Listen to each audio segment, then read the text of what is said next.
नमस्कार, मी पंजाब डक. राज्यात ठिकठिकाणी महाराष्ट्रामध्ये गारपीट होईल. तर खूप ठिकाणी महाराष्ट्रामध्ये अहिल्यानगर झालं, धुळे जिल्हा, नंदुरबार जिल्हा, बऱ्याच ठिकाणी म्हणजे जवळपास खूप ठिकाणी गारपीट झाली. लातूर जिल्ह्यात झाली, साताऱ्याकडे म्हणजे नदी नाल्याला पूर आला, इतका पाऊस झाला. पण महाराष्ट्रातल्या शेतकऱ्याला सांगू इच्छितो, आणखीन 1, 2, 3, 4, 5, 6 तारखेपर्यंत असेच वेगवेगळ्या भागात दररोज भाग बदलत विखुरल्या स्वरूपाचा पाऊस पडणार आणि त्याच्यामध्ये गारपिटीचं प्रमाण असणार आहे. म्हणून हा अंदाज देखील महाराष्ट्रातल्या शेतकऱ्यांच्याकडे लक्ष यायचा. पण राज्यातल्या सर्व शेतकऱ्याला सांगू इच्छुक आजच्या कंप्लीट 5 दिवस पाऊस येण्यासाठी शिल्लक आहेत.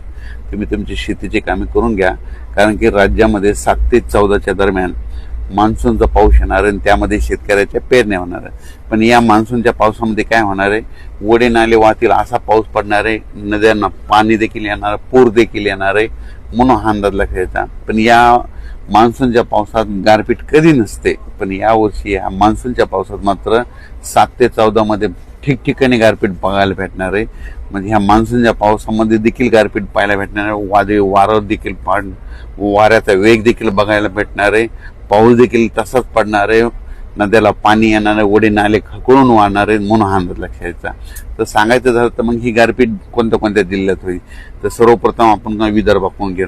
विदर्भात देखील काय होणार आहे, वर्धा, नागपूर, भंडारा, गोंदिया, चंद्रपूर, यवतमाळ या भागात देखील काय होणार आहे, 7 ते 14 म्हणजे 10 ते 14च्या दरम्यान तिकडं पाऊस पण पडेल आणि गारपीट देखील होईल, ओढे नाले वाहतील. म्हणून ही अंदाज पूर्व विदर्भातल्या शेतकऱ्यांना लक्षात यायचा.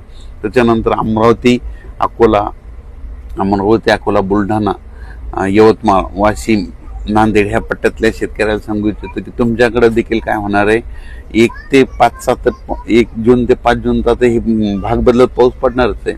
पण त्या व्यतिरिक्त काय होणार आहे, 7 ते 14 मध्ये जे पाऊस येईल मान्सूनचा, त्याच्यामध्ये पाऊस पण पडणार आहे, गारपीट पण होणार आहे, नदी नाल्याला पाणी देखील येणार आहे, ओढ्यांना खळखळून वाहणार आहे.